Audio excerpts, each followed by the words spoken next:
So here's something I wanted to run by you, because after looking through this, and they talked about how some of these companies have done so well, and the S&P 500 is up now, what, on the year?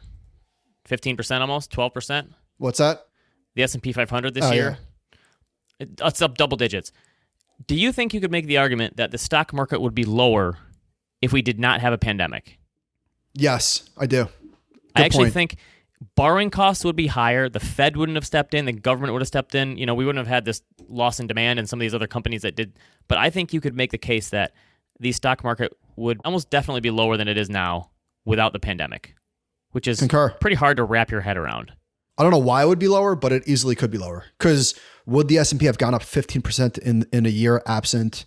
Who knows what a catalyst could have been? Who knows? But yeah, I mean, you're still dealing with a presidential election and all that stuff, but it's hard to think about the fact that the stock market probably is doing better because there was a pandemic this year, which I would not have believed going into it. Okay, Nick Majuli at Dollars and Data wrote a great piece called "We Begin Our Lives as Growth Stocks, but End Our Lives as Value Stocks." Did you read this one from Nick? I did. So he talked about how when he was 23 years old, he told himself he wanted to have $500,000 by age 30. Nick took education seriously, and yeah, he said he had two grand at his name to that point. Yeah, Nick's a very bright guy. He's very driven. He said he chose that amount because Warren Buffett had $1 million by the time he was 30, but that was back in the 60s, so would be worth whatever, $9 million today. And then he said he turned 31 recently, and his net worth still hadn't hit that goal, which I thought was admirable of him to own up to the fact that, he had this goal, he didn't hit it, and he walked through some of the things like how he's judging himself next to some of his peers that he went to college with, and they went to tech stock companies and got all these stock options, and they probably worth a lot more money. And I just thought it was a really open and honest way of looking at this stuff. But so after reading this, I thought, you know what? When I was Nick's age, I was probably 25. I did a little spreadsheet, and I said, if I save... when you were Nick's age, you were 23. Sorry, what I'm saying, when I was younger in my 20s, I looked at this and I said, okay, if I save X per year of my income and my income grows by this and my investments return are Y, then I did it by every 5 years. So by age 30, I'll have this. By age 35, I'll have this. By age 40, I had this. So I mapped it out. I kept a little note, and I still have this thing. So I looked at it. Where is it? Is it a spreadsheet? Google Drive? I just have a little spreadsheet. Yes. So I did this, and so I haven't thought about this in forever. And I read Nick's post, and it reminded me of this. And so, all right, I'm going to do it because stocks are up. And of course, do you ever check your balances when stocks are down? Like in March, I never would have logged in and see what my balances were. Yeah. Do you do that? Like the only time I ever check stocks or my balances for my retirement accounts are when stocks are at an all-time high. Right? That's the way to do it. Isn't that the only time you do it? Anyway, so I checked and I updated it. By the way, I have to say, imagine being the person in Japan waiting 30 years. Yeah. I wonder how their spreadsheet looks. So I updated my sheet, and this isn't to like pat myself on the back, but I am basically ahead of schedule for where I was when I was 25. Of course you are. I've got a point. So there's a reason for this, because my expectations for the market, the market has done way better in the last 10 years than I ever would have expected. So the market does better, so that will balance itself out. And I probably saved a little more than I had anticipated too. So where I wanted to be when I was 40, I'm a little ahead of the game, since I'm going to be there soon anyway. So but I told Nick this, and I said, hey, I loved your piece. He was looking at the fact that he didn't reach his goal. I look at the fact saying I did, but then in the back of my head, I think, I don't feel any different for hitting that goal. Like, in the back of my head, I'm also thinking, like, well, I know there's people who have way more money than me this age, and I'm jealous of that. But also, I'm thinking, like, well, what if I would have just spent that money and enjoyed it more? So it just got me, there's never a perfect number. Correct. Because you will always regret one or the other. Either you're short of someone, or you think you've saved too much and you're like, I didn't enjoy myself enough. So there's never a perfect equilibrium for this stuff. And then maybe when you get to a goal that you had, the goalpost move pretty naturally for most people. I remember this one always stuck out to me from Your Money in Your Brain by Jason Zweig. I put it in here because for some reason, the first time I read this, it always reminded me of this. So he said, getting exactly what you plan for is basically a non-event for brain activity. So he said, like, it's the anticipation of the goal. It's not reaching the goal itself. So like when I saw vacation. So like when I saw that, my general reaction was, like it didn't register at all. So it is, whatever. It's the journey, not the outcome kind of thing.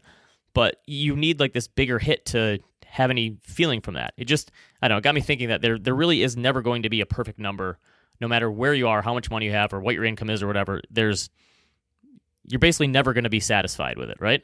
Yep. I'm reading a book that Nick Majuli actually recommended called How to Get Rich. It's by this guy, Felix Dennis. He passed away a few years ago. He was he was a big publisher, founder of Maxim. And he has some good stuff on money that I'll share for next week. I'll say for next week because I'm not done with the book yet. By the way, Ben, congratulations to you. You wrote a book again. By the way, I said to you, I was like, holy cow, 3 books. That's incredible. Yeah, and my 4th one. Yeah. So this was actually like a pandemic-induced book. I don't think I would have written this book without it. So when we first started the pandemic, we already have half of our employees that work remotely, so it didn't really interrupt our business too much. The only thing that interrupted was all you people in New York are now working from home, and that changed a little bit. But so to get over that face-to-face stuff, we started having more Zoom meetings, and so now we have 2 Zoom meetings a week, and one of them is Josh Brown, our CEO, interviewing one of our employees, which I think has actually helped a lot because it opens you up into a world of day-to-day things people are going through and doing that you might not see, and stuff that they're dealing with, and maybe help with collaboration. So Dan LaRosa, who runs our 401k business and helps run corporate retirement plans, said, I love all the content you guys produce, but I work with these 401k savers, and they're not going to read financial blogs, and they're not going to listen to podcasts all the time, and they're not going to consume as much content as you guys. I just need like the really basic 10,000-foot building blocks that you can give to these people. So I started working with him and Tony and Dean Isola, who work with teachers in the 403 plans, and Dan McConaughey, who also works in our 401k, and came up with what are the most important things someone needs to save for retirement. So this is regular, normal 401k people, teachers. They don't want to spend all their time obsessing over this stuff and optimizing it like you and I do, obviously. So this was a beginner's book for people who just need to know how to get started saving for retirement, how much they need to save, all these little things you need to do. It's not a deep dive into investing. It's more of a personal finance book.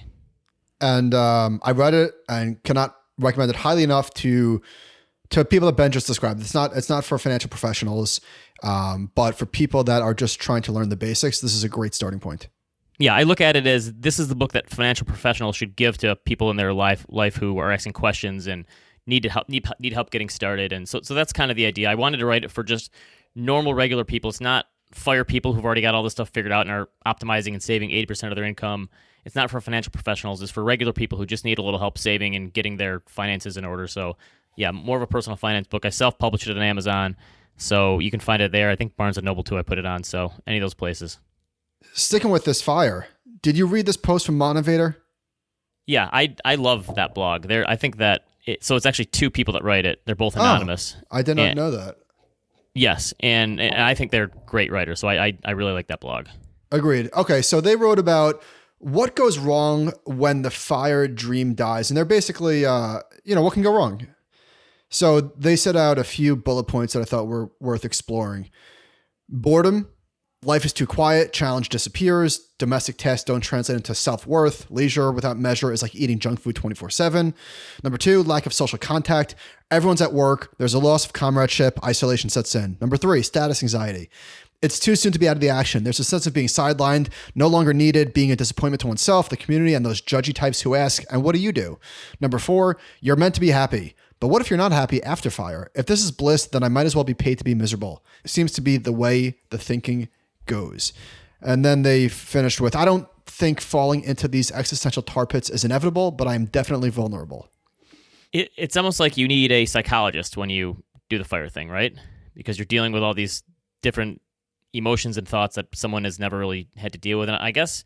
Yeah, once you conquer the financial aspects, it's like, okay, now this is your life now. And it's one of those things, if you're doing this, you've optimized your life in such a way that this is probably the only thing you think about. If you're one of these people that saves 70, 80% of their income and you're pinching pennies everywhere and you're really cutting back and trying to optimize your life, and then you get there, and it's the same thing with this perfect number thing we were talking about, then it's like, then what? You're retired and now.